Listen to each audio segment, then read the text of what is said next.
It's me. Sometimes, over the course of your life, you will fall in and out of love with things. People, hobbies, music. You get older. You change, it changes, or sometimes it doesn't.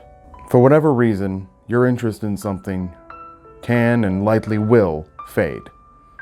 And over the last couple of years, I've been experiencing exactly that with video games. Gaming's not alone in that though, so don't worry. I may be a boomer, but I'm not gonna judge you for liking Cooking Mama.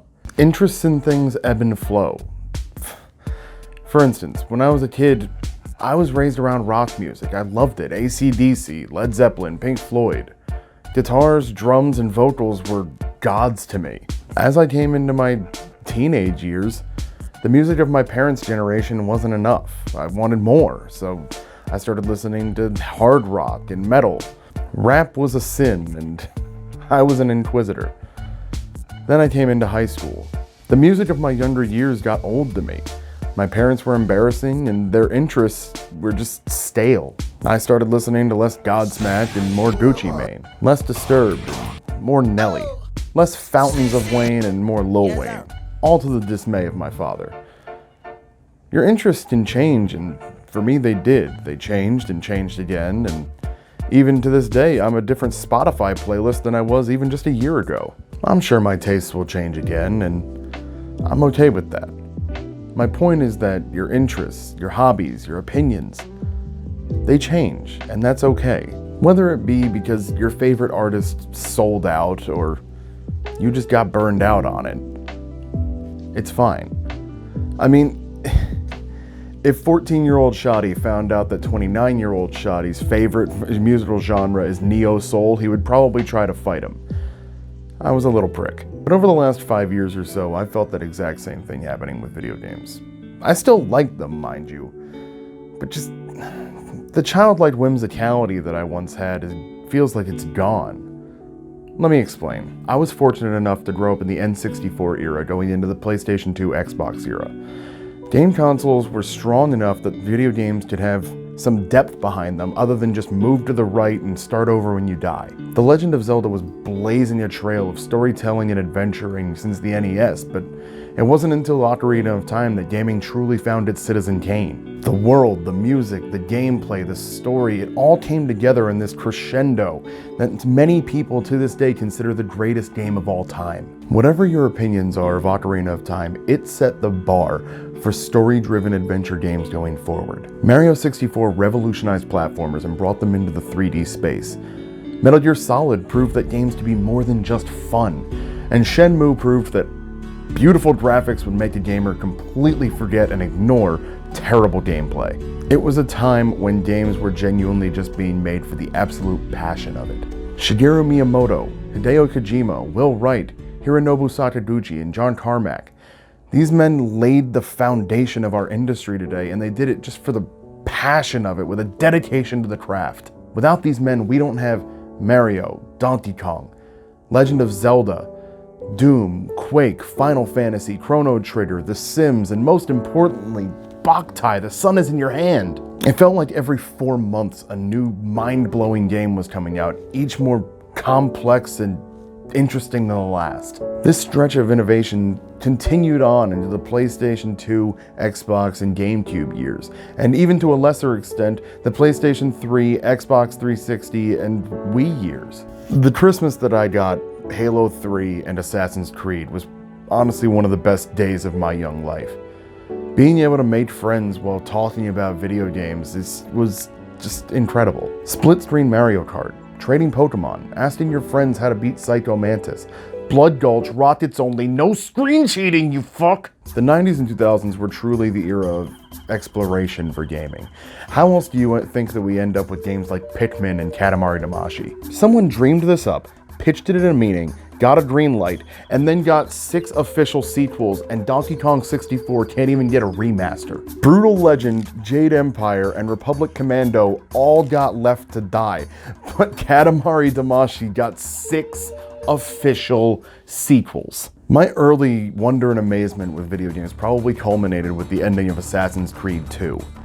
Yeah, the game series might be a joke now, but back then it was still a big deal. Finishing the game by killing the Pope and meeting God, Minerva, God. I'll say that again. You finish the game by killing the Pope and meeting God. How about a third time?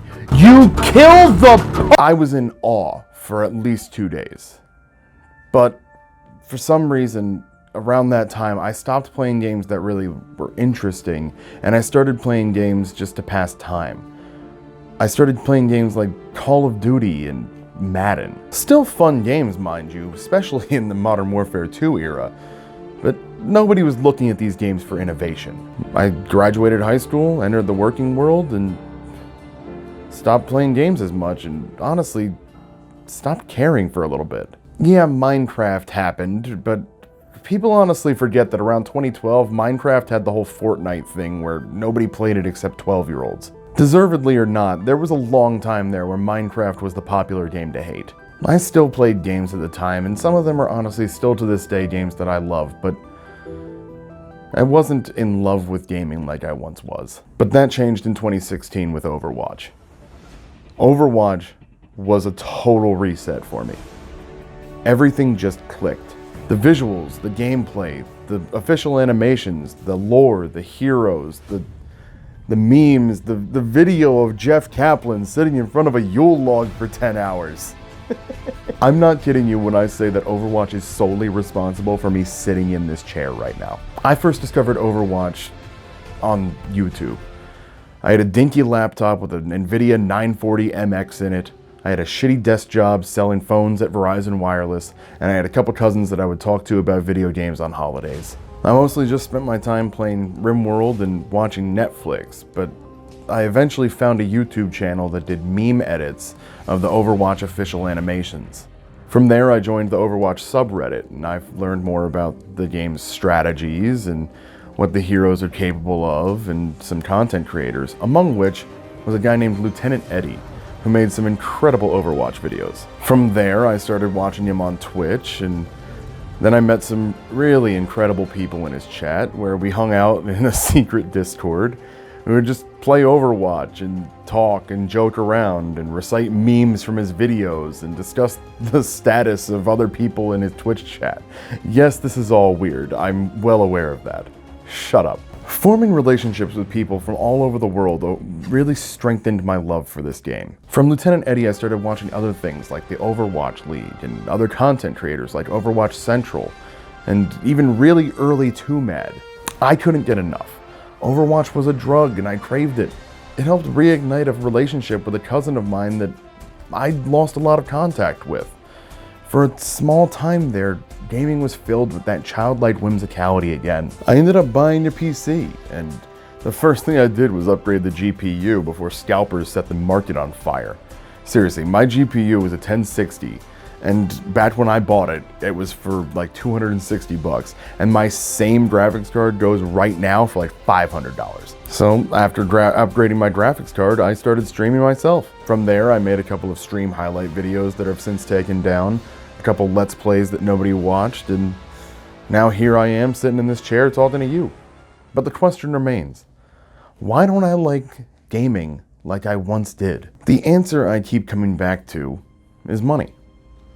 Gaming feels like it's much less about the passion of the craft and more about the profits to be made. Modern Warfare 2 was fun because the story was interesting and the multiplayer had a fast leveling system with fun unlockables. Madden was fun because I could play as a punter for my entire career, and the game had to innovate to compete with ESPN 2005. Console exclusive games had to be treated with care because the entire point of them was to sway people into buying your console instead of a competitor. Hideo Kojima wanted to make movies, and from there he started making cinematic games. Shigeru Miyamoto wanted to portray what it was like exploring the world as a child, and through that we got The Legend of Zelda. Satoshi Tajiri was just a kid who loved collecting bugs, and from that we got Pokemon. When I say that gaming has lost the love, I'm not trying to boomer-splain about how games were back in my day. It's true. Valve stopped making games because they're too busy making money.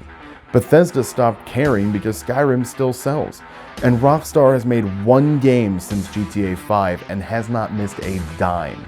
Loot boxes, NFTs, corporate buyouts, sexual assault allegations, early access, bug fixes, day one DLCs, pre-order, buy, Monster Energy, everybody, money. Ah!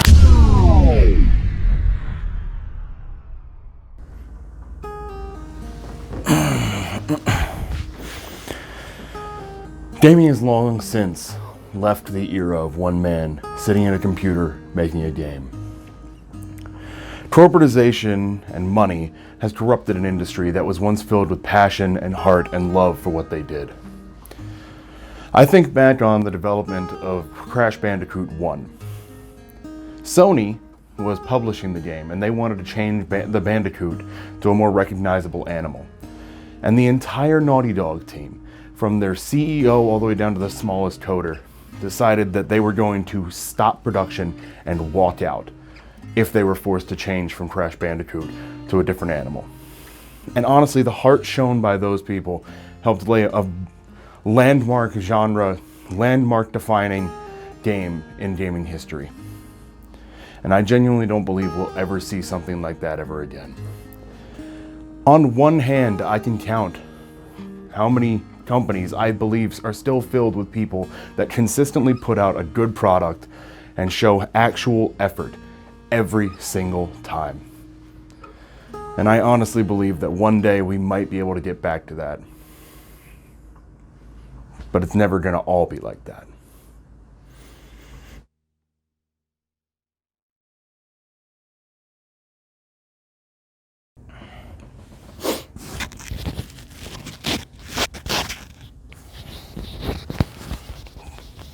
I think I just died.